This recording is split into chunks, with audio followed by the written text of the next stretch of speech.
मित्रों, जब भी हमारे मन में रावण का ख्याल आता है तो हम रावण को एक अहंकारी व्यक्ति, स्त्रियों को भोग विलास की नजरों से देखने वाला, दूसरों को तुच्छ समझने वाला एक ना समझ असुर मानते हैं।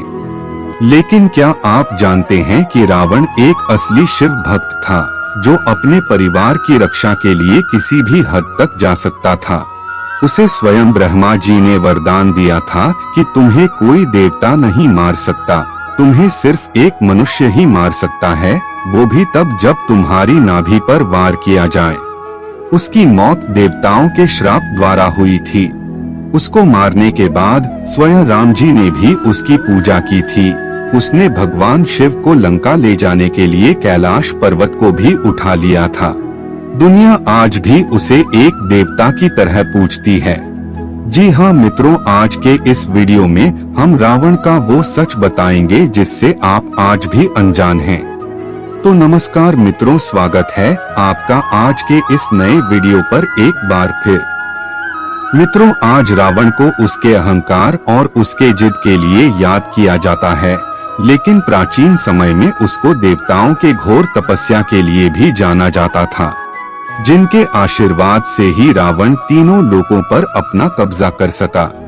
मित्रों, रावण की एक खासियत थी कि वो एक से बढ़कर एक शक्तिशाली योद्धाओं को हराकर उनके साम्राज्य को अपनी मुट्ठी में कर लेता था और उनके कमजोर सैनिकों को मारकर उनके शक्तिशाली योद्धाओं को अपने साम्राज्य का गुलाम बनने पर मजबूर कर देता था। ऐसे ही कई जंगों को जीतकर रावण ने अपने साम्राज्य को बहुत ही शक्तिशाली बना लिया था, लेकिन रावण केवल उसी राजा के साम्राज्य को हथियाता था जिससे उसके साम्राज्य को कोई फायदा हो। जैसे उस साम्राज्य के पास धन दौलत हो, उस साम्राज्य की रानियां व राजकुमारियां सुंदर हो और साथ ही उस साम्राज्य की जमीनें बंजर ना हो।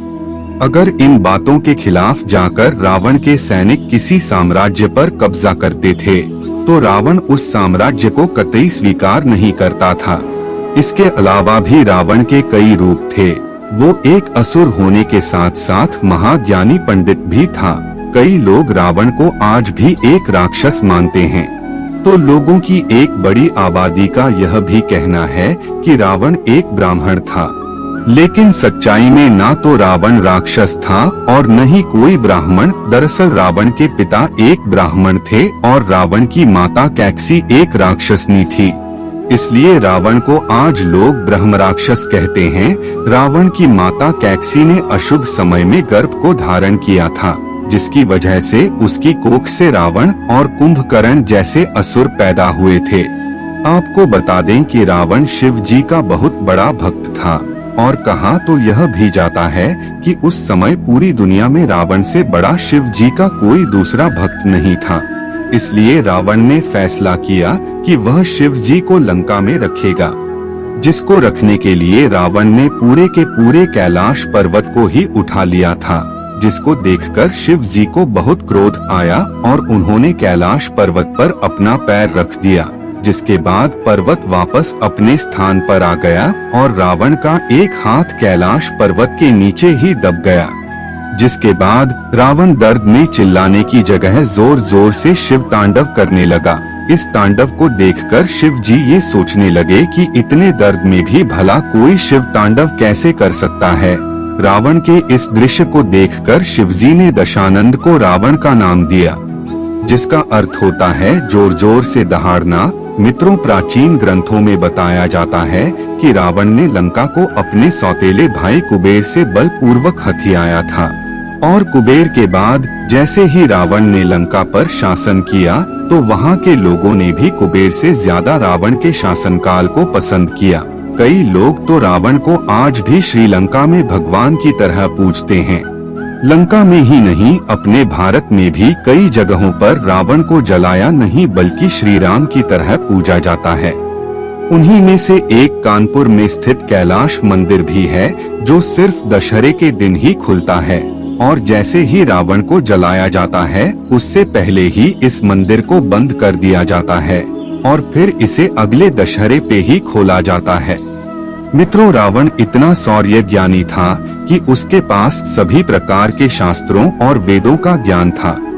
उसके 10 मायावी सर उसके अद्भुत शक्ति को दर्शाते थे।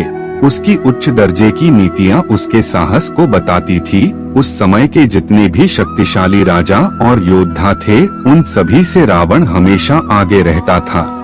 उस समय किसी भी राजा के पास एक भी विमान नहीं था, लेकिन रावण के पास कई पुष्पक विमान थे। ये सारे पुष्पक विमान रावण ने अपने सौतेले भाई कुबेर से हथियाए थे, और ये सारे पुष्पक विमान स्वयं ब्रह्मा जी ने कुबेर को दिए थे। इन पुष्पक विमानों की एक खास बात थी कि इनको अपनी मर्जी से छोटा बड़ा किया जा सकता था, और उनकी गति को भी अपने मन से घटाया और बढ़ाया जा सकता था। आपको बता दें, इन विमानों के लिए रावण ने 4 हवाई अड्डे भी बनवाए थे। पहला हवाई अड्डा था तो तुपोला कांडा, दूसरा गुरुलु पौथा, तीसरा वरीपोला और चौथा उसान गौड़ा। मित्रों, चौथे हवाई अड्डे उसान गौड़ा को तो हनुमान जी ने लंका दहन के समय जला दिया था। जब हनुमान जी लंका दहन कर रहे थे, तब मेघनाथ ने अपने भाई यानी कि रावण के सबसे छोटे बेटे अक्षय को हनुमान जी से लड़ने के लिए भेज दिया था, और बोला था कि तुम्हें अपने आप को साबित करने का इससे अच्छा मौका नहीं मिलेगा। अक्षय भी हनुमान जी से लड़ने के लिए मैदान में उतर गया, लेकिन रावण को पता था कि अक्षय हनुमान जी को नहीं हरा पाएगा। इसलिए रावण ने अक्षय को कई बार रोका, लेकिन अक्षय नहीं रुका, और वह हनुमान जी के साथ काफी बहादुरी से लड़ा। लड़ने से पहले हनुमान जी ने उसे कई बार चेतावनी दी, लेकिन वह नहीं रुका, और अंत में हनुमान जी ने उसका वध कर दिया, जिससे रावण बहुत क्रोधित हुआ। हालांकि उसने इस होनी को पहले ही भांप लिया था। मित्रों, रावण का दिमाग इतना तेज था कि अगर वह किसी ग्रंथ या पुस्तक को एक बार पढ़ लेता था तो उसे जिंदगी भर नहीं भूलता था। इसलिए रावण ने अपने जीवन में कई पौराणिक ग्रंथ और किताबें लिखी।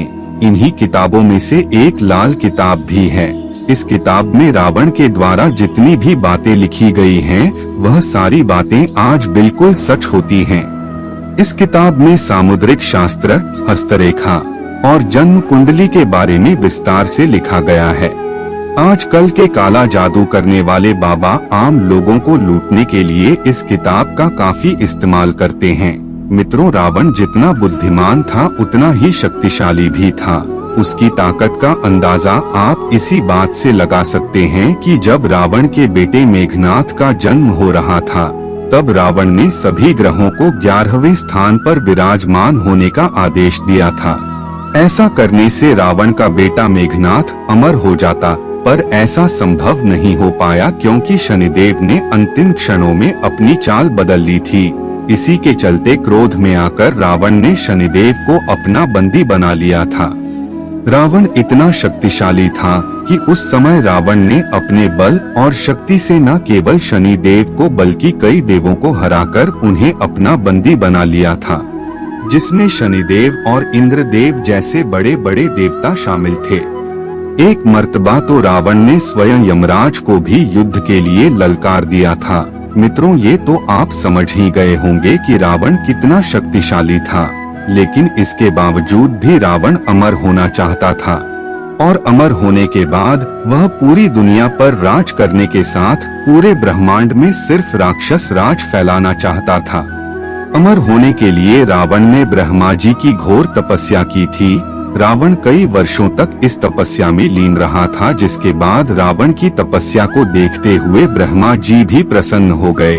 इसके बदले में रावण ने ब्रह्मा जी से अमर होने का वरदान मांगा, लेकिन ब्रह्मा जी ने रावण को अमरता का वरदान देते हुए अंत में कहा था कि तुम्हारी जान तुम्हारी नाभि में स्थित होगी, क्योंकि तुम्हारी नाभि में अमृत होगा और तुम्हें कोई देवता नहीं मार पाएगा। इसी वजह से जब श्री राम और रावण का युद्ध हुआ तो शुरू में रावण श्री राम और उनकी सेना पर भारी पड़ रहा था, जिसको देखकर रावण के छोटे भाई विभीषण ने रावण की नाभि में अमृत वाली बात राम को बता दी थी, जिसके बाद ही श्री राम के हाथों रावण की मृत्यु संभव हो पाई थी। मित्रों, कई पौराणिक कथाओं में यह बताया गया है कि रावण को पता था कि उसका वध विष्णु के एक अवतार के हाथों होगा, तभी जाकर उसे मोक्ष की प्राप्ति होगी।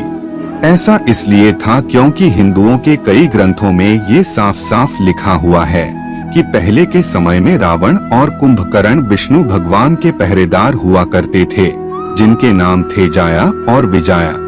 विष्णु भगवान जी से जुड़े होने के कारण उन दोनों के अंदर अहंकार कूट कूट कर भरने लगा था। एक दिन कुछ ऋषि विष्णु जी से मिलने आए और इन दोनों ने उन ऋषियों को डराकर भगा दिया। यह देखकर उन ऋषियों को बहुत क्रोध आया और उन ऋषियों ने श्राप देते हुए कहा कि अब तुम विष्णु जी से जुड़े नहीं रहोगे। ऐसा देख वो दोनों ऋषियों से माफी मांगने लगे। फिर अंत में ऋषियों ने कहा कि तुम दोनों अगले जन्म में विष्णु के अवतार के दुश्मन बनोगे। और जैसे ही उनका अगला जन्म हुआ तो वह रावण और कुंभकर्ण बनकर पैदा हुए। तभी वो उस जन्म में विष्णु जी के अवतार श्री राम के दुश्मन बने थे। युद्ध में जब श्री राम जी की सेना रावण के मायावी सेना पर भारी पड़ने लगी थी, तब रावण घबराने लगा था और उसे अपनी हार सामने दिखने लगी थी।